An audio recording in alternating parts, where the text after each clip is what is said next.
A man came into the little restaurant where Duke was eating and exploded the news to everybody. Lux Sleed is goin' to run the Silver Bar. She's done fired Fire French and his whole outfit. For a few moments, the restaurant buzzed with the news.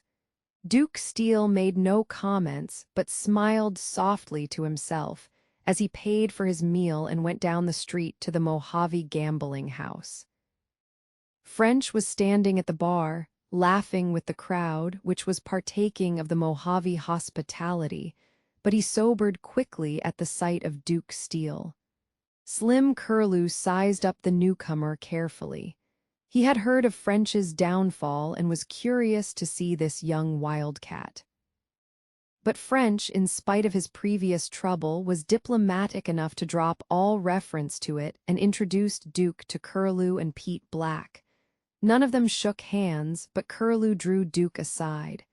"Did Lemoyne tell ya what to do up here?" he asked hoarsely. Curlew had a whiskey voice which was almost asthmatic in quality. Duke shook his head. "No, I'm not under orders from anybody." "Thaw's funny," observed Curlew. "Lemoyne ain't in the habit of doin' things like that. He usually tells ya what to do, and he sees that ya do it, too." "Yeah," Duke seemed amused, and his smile did not set any too well with Curlew. "You fellers are afraid of Lemoyne, ain't ya?" asked Duke. "I don't sabe you." Curlew shook his head, ignoring Duke's question. He was afraid to talk business to Duke for fear that Duke might have been sent to Calico on a secret mission. "Don't let that bother ya," grinned Duke. "Lots of folks don't sabe me, Curlew. Lemoyne don't." Curlew nodded and shoved his hands deeply into his pockets. "Heard about the Silver Bar, didn't ya, Steele?" Duke laughed. "I heard a girl was goin' to run it, if that's what ya mean." "Yeah, that can't last, though. Lemoyne will see to that." "I reckon so. Got a place where a feller can sleep. I didn't get much sleep on that stage." "Sure, I can fix ya up, Steele." Curlew led the way to a short stairway, which led to the rooms at the rear, and opened the door of his own private room. It was roughly furnished, but the bunk looked good to Duke Steele. "Won't nobody bother ya here," stated Curlew. "Sleep as long as ya want to." He went back down the stairs and joined French and Black at the bar. "What do ya think of him?" queried French. "Look out for him," warned Curlew. "I've got a hunch that Lemoyne sent him in here to spy on us. He's too damned independent to just be a helper." "Do ya reckon Lemoyne's suspicious?" That where began Black nervously. "Shut up," interrupted French. "If Lemoyne's suspicious that we're high-gradin' his mines or holdin' out on the gamblin' money, let him. A big crook like Lemoyne is always suspicious. If this Steele is his spy, go easy. We've got to play soft with him, boys. Bumpin' him off might be easy, but it would start Lemoyne on our trail in no time." "He'll have a hard time provin' anythin'," growled Curlew. "Whatcha goin' to do about the Silver Bar?" "I'm sendin' word to Lemoyne tonight," said French, "and we'll let things go as they are until we hear from him. He'll know how to handle it." "Then we keep our hands off this Steele, eh?" queried Black. "If you know what's good for ya," replied French, absently caressing his sore jaw. The news spread quickly in Calico, and when the stars peeped over the hills, Sunshine Alley spewed its polyglot horde into the main street. The Silver Bar was overcrowded. Never before had the play been as big, nor had liquor flowed in such quantities. Duke Steele awoke and looked at his watch. It was 9 o'clock, and he wondered at the lack of noise from the gambling room. It took him only a moment to dress, and he walked slowly through the big room, paying no attention to the idle attendants. On the sidewalk, he met Curlew and French, who were coming to the Mojave. The girl is gettin' a big play, is she? He asked. Curlew swore softly and looked back toward the silver bar. Just something new, grunted French. We'll have 'em all back tomorrow night. Duke walked on and crowded his way inside. The room was a roaring hive of sound, the rattle of poker chips, clinking of glasses, the screech of a fiddle, shuffling of many rough boots, and the discord of many tongues.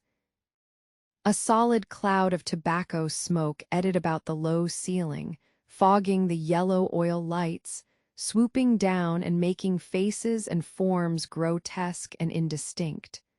Duke elbowed his way to the center of the room. It was like being in the midst of a herd of animals.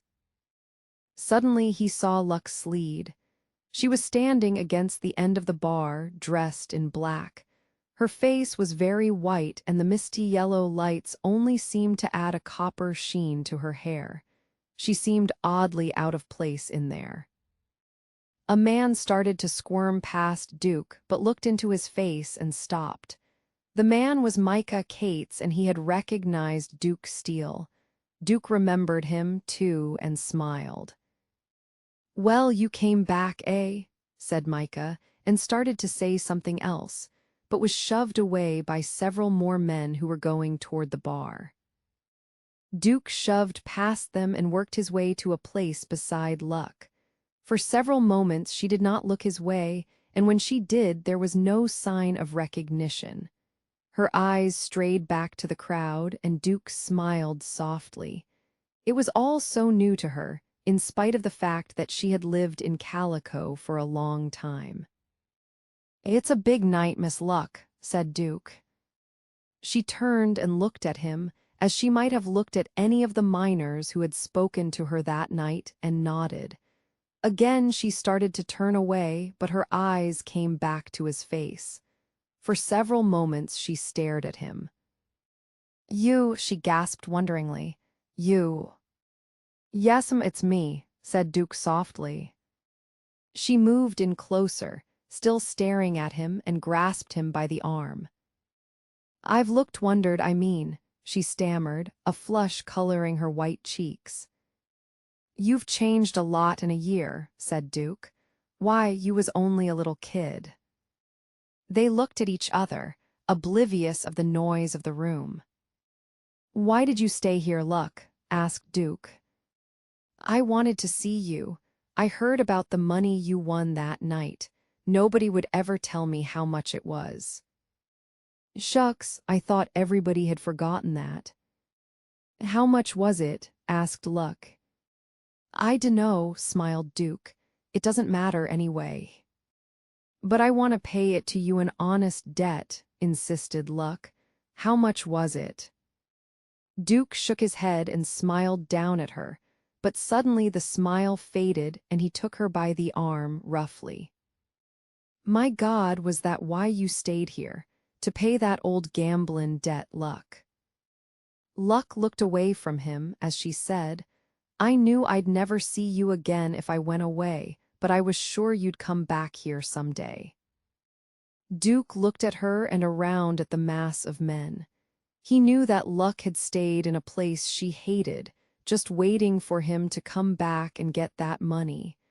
And he had come back at last not to collect a debt, but to help another man deprive her of everything.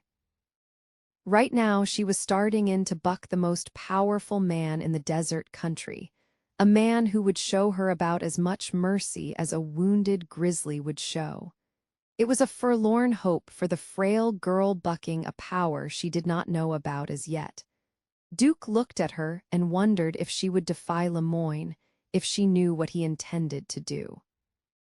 A man had moved in close beside him, and he turned to see the little Chinaman looking around, his face as inscrutable as a piece of yellow parchment. Louis Yen had never been in there before. It was no place for an Oriental. He caught Luck's eye and smiled. "I come play Lil Paka, Lil Jill," he grinned, and then looked at Duke Steele closely. "I sabe yo," he said. "Yo come back, eh?" "I knew he'd come back, Louis Yen," said Luck. "Tha's vey nice," replied Louis. "Long time wish by maybe come I go now." Louis Yen shuffled away into the crowd, heading toward the door. Duke looked after him, a queer expression in his eyes. Then he turned to Luck. "He never came in here to gamble." "No," queried Luck. Duke shook his head and smiled. That Chinaman had a knife 2 feet long up his sleeve. Luck glanced toward the door and back at Duke. "Louis Yen is my friend. I haven't many in calico." "You don't need many of that kind," smiled Duke, and then seriously, "Luck, this is no place for you. You can't stand this kind of a life." "I've been told that before, Duke Steele." "I wondered if you remembered my name, Luck." And then softly, "These men have no respect for any girl, Luck. The spawn of the devil work in these mines." An altercation had broken out in the center of the room, and the crowd surged toward that point. Blows were being exchanged, curses hurled freely. The room became a shoving, shouting mass of men. A table crashed to the floor. Suddenly a bottle whizzed over their heads, a flash of glass in the whirling smoke hand. Duke Steele flung up his right hand and knocked it spinning, just as it was about to hit Luck in the face. The heavy bottle numbed his hand and wrist, but he flung himself headlong into the mob, like a football player diving into the midst of a scrimmage. He had seen the man who threw the bottle, caught just a glimpse of his face in the hazy light. 3 men were in a clinch, struggling, doing little to hurt each other. One of them was Pete Black, and the other 2 were miners from the NOLA mine. Duke's rush carried him against them, and like a flash he caught Black by his big, red beard with both hands and fairly flung him off his feet into the close-packed mob. The other 2 fighting miners drew apart and considered this newcomer. Neither of them bore any marks of conflict. The crowd howled loudly at the interruption, but Black scrambled back to his feet, his face distorted with rage and suffering. Some of his beard still dangled from Duke Steele's clenched fists. Black was the bigger of the 2, powerful as a grizzly but slow to start. Duke Steele did not wait a moment. As Black surged to his feet, Duke stepped into him, driving his left fist flush into Black's face. The blow was well timed and it set Black back onto his heels. But Black was no coward. He dropped into a crouch and covered clumsily as he advanced slowly. Twice Duke ripped overhand blows to the bridge of Black's nose, but the big man only shook his head. "Look out for his feet," yelled a voice. "Black's a kicker." The warning came just in time. Quick as a flash, Black kicked straight for Duke's midriff, but Duke had sidestepped, set himself for the punch, and as Black's kick met only the empty air, which caused him to momentarily lose his balance, Duke drove a terrific uppercut to his unprotected jaw. For several moments, Black pawed at the air, tottered on his legs, and went down in a crumpled heap. The miners shouted with drunken glee and tried to pick Duke up on their shoulders, but he managed to escape them and went back to where he had left Luck. She was not there. Duke drew himself up on the bar and searched the crowd, but there was no sign of her. The mob still yelped and surged about the room, their appetite whetted for anything now. Duke dropped down and forced his way to the doorway. He gulped in a mouthful of fresh air and went out into the deserted street. His hands were cut and bleeding, and his right hand and wrist were swelling from the impact of the heavy bottle. He wanted to find Luck, and he wondered if she had been frightened and run home. He knew where she lived, and he mechanically traveled up the hill toward her home. A dark blotch in the shadow of a building attracted his attention, and he stopped to investigate. It was the crumpled figure of a man, and when he lifted the face to the moonlight, he looked down into the features of Louis Yen. There was a great blue welt above his left eye, but he was still breathing. Duke picked him up in his arms, and from the rocky street came the clank of metal. It was Louis Yen's knife, which had fallen from his nerveless hand.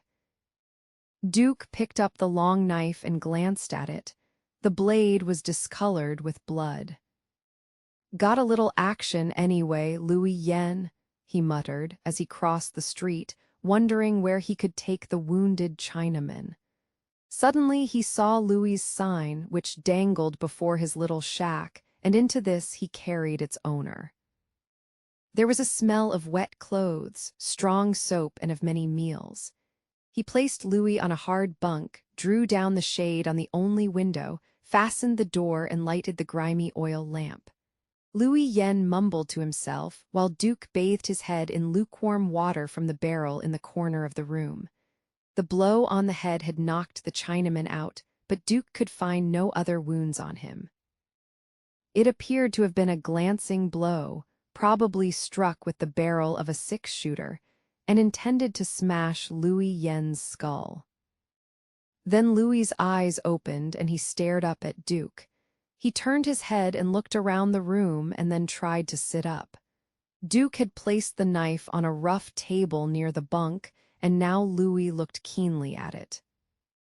"Better take it easy," advised Duke, but Louis sat up and his slant eyes seemed to fairly blaze in his yellow face as he pointed a claw-like hand toward the door.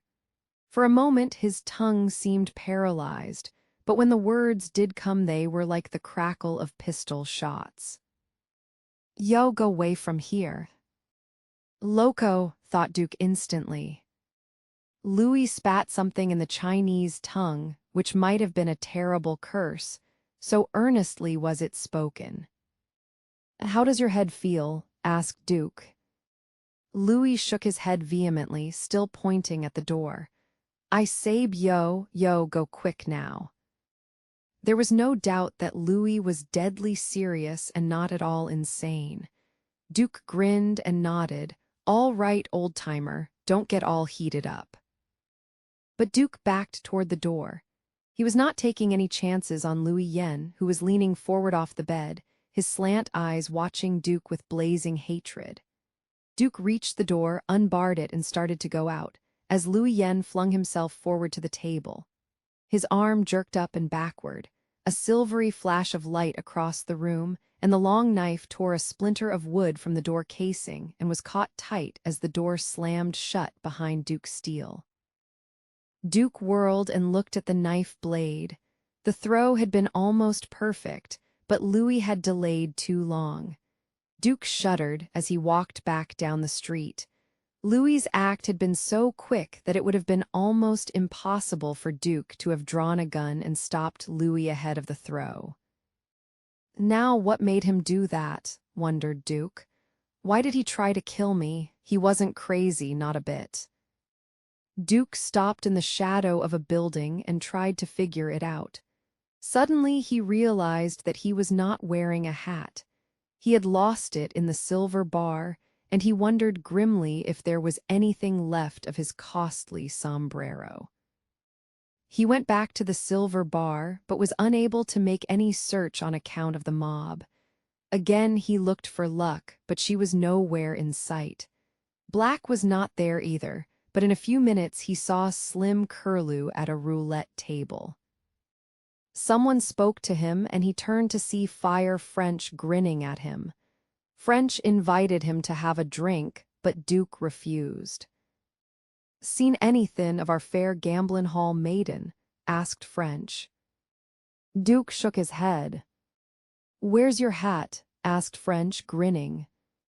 "Lost it in a fight," replied Duke coldly, "and I reckon it's been tromped plumb to bedrock by this time." "Fight?" French was interested. "With your friend Black." "Oh," French squinted closely at Duke.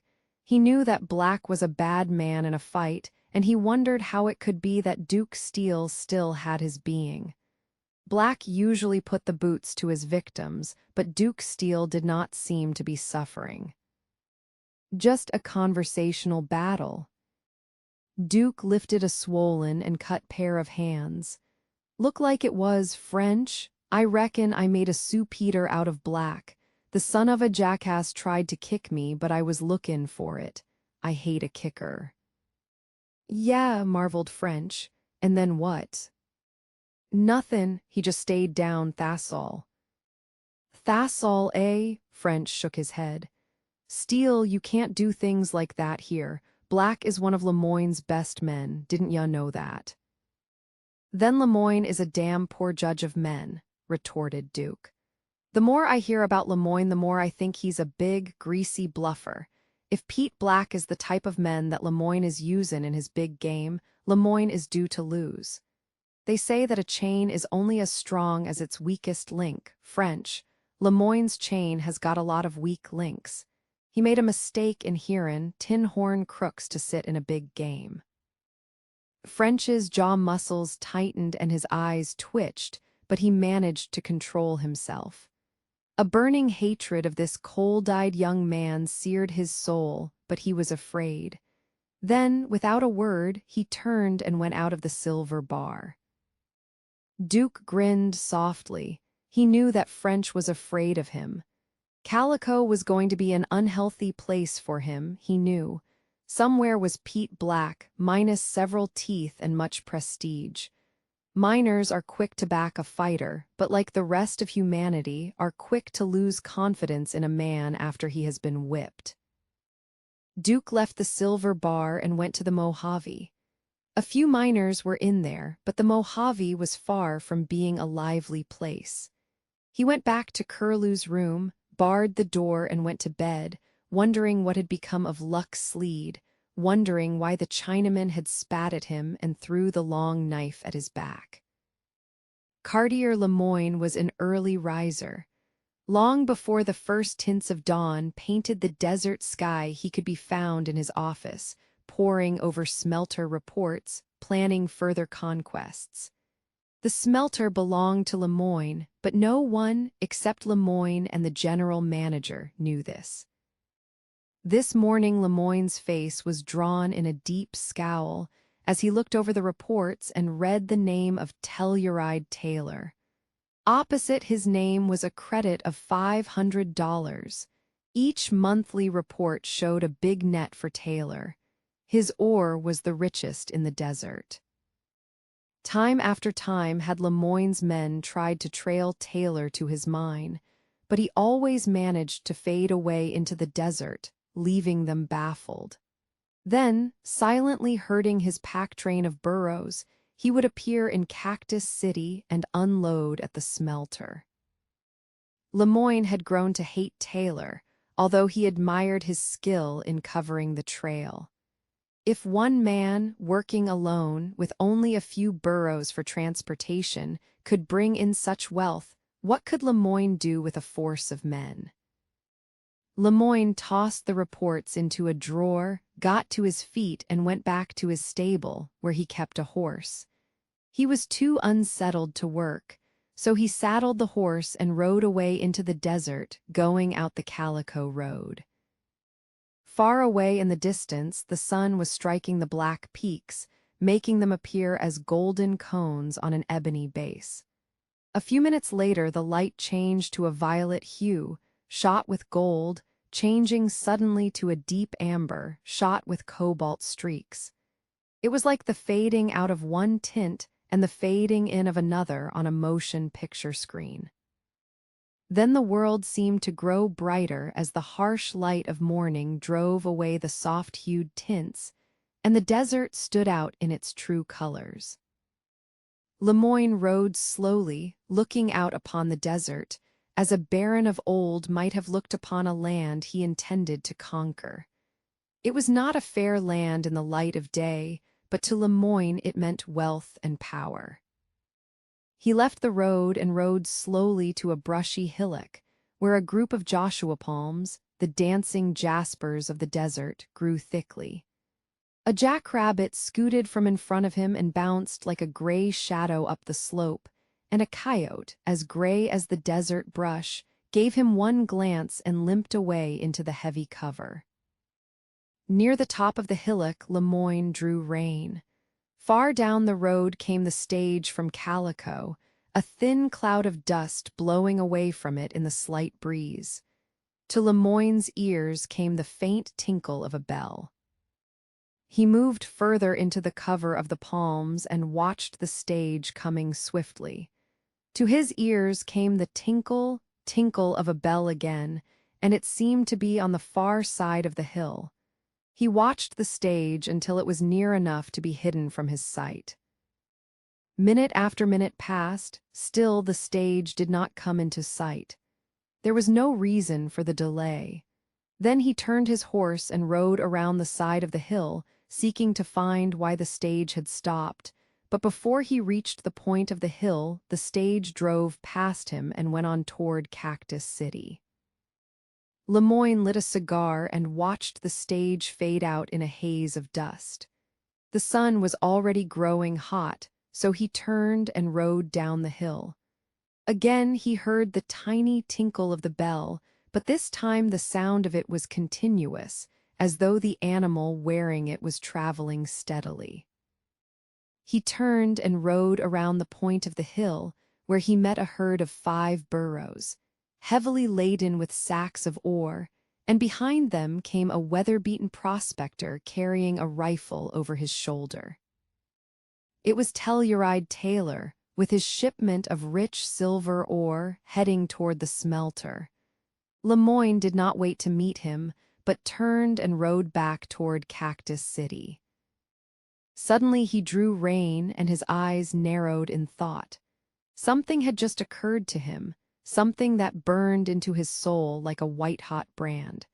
Had the stage stopped there to unload those sacks of high-grade silver ore? Was Telluride Taylor waiting there to receive the stolen ore? These thoughts caused Lemoyne to straighten up in his saddle and curse witheringly. If that was a fact, it was easy to see why his hired men had never been able to trail Telluride to his treasure mine. They were in partnership to beat him. Right now they were laughing at Lemoyne, stealing from him while they took his pay. In a haze of anger, he rode back and stabled his horse. He was too wise to shout his knowledge to the 4 winds, and there was no trace of anger in him when he met the stage driver and received the report from Fire French. The written report read, "Let us know what you expect of Steele. Do not know where to use him. Acts like he owned the town and seems to be looking for trouble. Will not take orders from anyone. Luck Sleed fired me and all the gang from the Silver Bar and is going to try to run it herself. Tell us what you want done. Black says everything is going good. French." Lemoyne read the message carefully. Things were not going at all well with him, but he smiled at the reference to Duke Steele looking for trouble. "I dunno what got into that danged girl," said the driver. "She ain't showin' much sense." Lemoyne looked coldly at him as he folded up the message and said, "I'll go to Calico with you tonight." "All right," said the driver slowly. "Meb that'll help some." "I think it will," meaningly, "in more ways than one." Lemoyne turned and crossed the street just ahead of Telluride Taylor's string of burros, but did not even look at Telluride. The driver watched him go into his office and squinted thoughtfully. "In more ways than one, eh?" he muttered. "Just what in hell did he mean by that, do ya suppose?" As there was no one there to answer the question, the driver shook his head and went seeking a bed.